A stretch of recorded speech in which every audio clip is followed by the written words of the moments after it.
Welcome back to the Hillbilly RV channel. Today we're going to be doing another tech talk. Why are we doing another tech talk? Well, a couple reasons. I've been super busy. I'm doing a rubber roof replacement, and I have been working really hard on that this week. I really haven't had time to do any other video, and I am videoing that, so there will be a video coming. You just gotta hang on.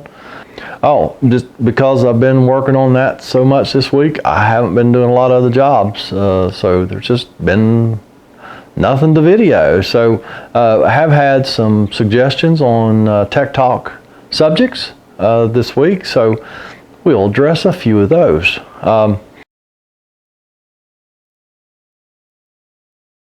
Skillet in the Woods, he wanted to know if I would do a video on slide outs, how to work them manually in the case of a failure of the electrical part of the slide rooms. That's a tough one because there's just so many different slide room mechanisms, styles. You know, it would be really hard to cover, you know, all of them. A hydraulic slide room would be completely different, you know, in an emergency situation where you need to get the room in to travel, versus, you know, electric. You know, there's three different companies make, at least three different companies make electric slides. No, not that kind of electric slide. Yeah, they're all different. And to be honest with you, if the slide does not have like a built-in winch system, you know, or have a way to like put a drill on something and run a motor with a drill, you're probably not going to get that thing in. Some of these rooms are not very heavy, but man, they're hard to move manually. I mean, I've seen 5-6 guys trying to move a room, and you know, you usually end up hurting the room. You know, somebody pushes too hard, you crack something, whatever. But yeah, that's a toughie. That just have to be on an individual basis. You know, if you're using your RV and your slide room quits working, best thing is call the coach manufacturer, or you know, if you know who made the slide mechanism, give them a call and let them, you know, talk you through how to get it in. Too many different ones, and they just work. Everyone different. So yeah, that's what I got on that. And another good topic. I'm not sure. This might have been Skillet in the Woods. I think it was. Want to know what tools I would suggest people carry in their RVs. Well, there again, that's a very broad, tough question. It really depends on your mechanical abilities and your comfort level. Because I know I've had a lot of customers over the years. You know, they really shouldn't even own a screwdriver, especially a hammer, and you know, and I've had other people that, you know, hey, they should have a full set of tools because, you know, they're comfortable using the tools, they know how to use them.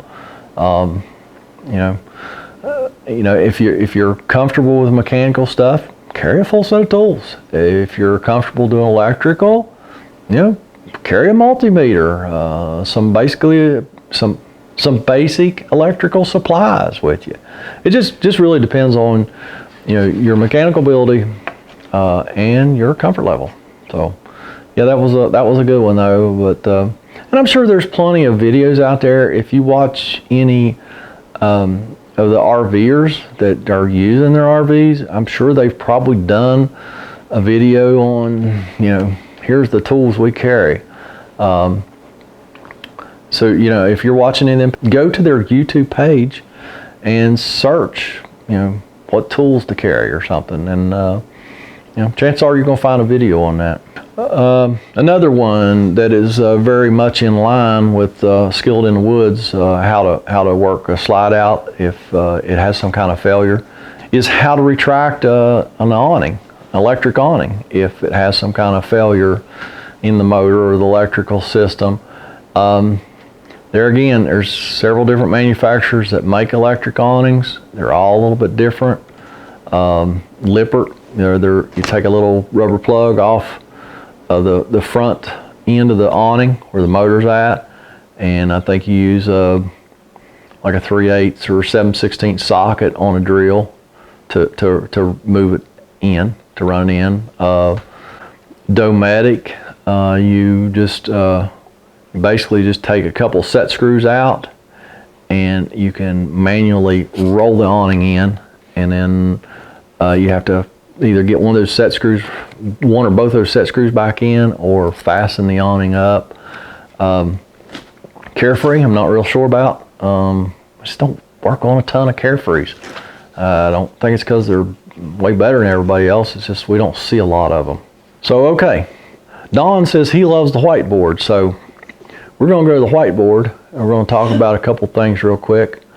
So I'm just going to snap my fingers and we will be at the whiteboard. There we go. So I'm just going to go over real quick, very basic RV furnace functions. So you've got your RV furnace here. Out of your coach, you've got a 12 volt negative wire, you've got a 12 volt positive wire, and you've got 2 thermostat wires. All furnaces I know of have 4 wires. And if you ever want to test the control side of it, all you do is just cut these 2 wires, twist them together, and the furnace ought to work. That's all your thermostat does, is it's just a switch. It cuts furnace on, cuts furnace off. All right. Now, Matt, he thought he had a ground issue in the furnace. So he said that the gas valve would not open, and he had low voltage to the gas valve. So yeah, I don't really know what he found. He did say he got it fixed. I don't really think he had a ground issue, but inside this furnace you've got a control board, and it has a lot of safety features, but it has control of every aspect of the furnace. And this is not all this board does, but this is just super basic what this board does. You're going to have a 12 volt positive coming into this board. You're going to have a 12 volt negative. And then out of this board, you're going to have a power circuit that goes to your safety circuits. It's going to go to your high limit switch. And when your thermostat calls for heat, the power and the ground's already here. There will be another power that will come from your thermostat circuit. And what it does, it sends power out of this board to the high limit switch. As long as the high limit switch is closed, that means that it's not overheated, so it's ready to go. All right, if it sees the high limit switch is good, that power will continue on to the cell switch, which is measuring your fan speed. Make sure your fan's turning the correct speed. If that's satisfied, then that power will go back to this board, and then it will come back out to your gas valve, cut your gas valve on, and it will ignite at that time. Like I say, I'm not showing you everything this board does, but this is just super basic because Matt was having trouble with his gas valve, and he thought he had a bad ground. Like I said, I don't think that was his issue. I don't know exactly what he found, but so that's just really super basic how this stuff works. I got one more thing to show you on the whiteboard, and then we'll wrap this one up. All right, let's talk a minute about your water heater bypass valves. I had a call earlier this week. Thought I was going to have to go out and work on this water heater, but they figured it out themselves, so I did not go. I imagine probably what was going on was they had their water heater bypass valve in the wrong position. Your water heater, as far as the water lines, is super easy. The only thing that throws people is this winterize bypass valve, because all you have is cold water coming in the bottom, hot water is supposed to come out the top, and in the middle you're going to have a bypass valve. Some water heaters will have 3 valves. I have one here on the cold, one on the hot, and one on the bypass. Some will use just a bypass valve with a check valve here. And there may be other configurations that I'm not thinking of right now, but this this is the most common one that we see, and this is the one that people get wrong the most. What happens, you know, when you're winterizing the RV, you actually cut the water off from going inside the water heater, and it goes through this bypass. All right, and you also cut the hot water off. So, and you also keep, you know, this water line from going inside the water heater. So if you've got a 3-valve system in the wintertime, you turn this valve up this way, and you turn this one this way. That way the water just bypasses the water heater. You can winterize it without filling your water heater full of antifreeze. Now in the spring, when you want to de-winterize it and you want to use your water heater, what I like to do is flush those lines first, really good, get all the antifreeze out, and then you have to come in and you have to cut this valve back on to normal operation, this one back on to normal operation.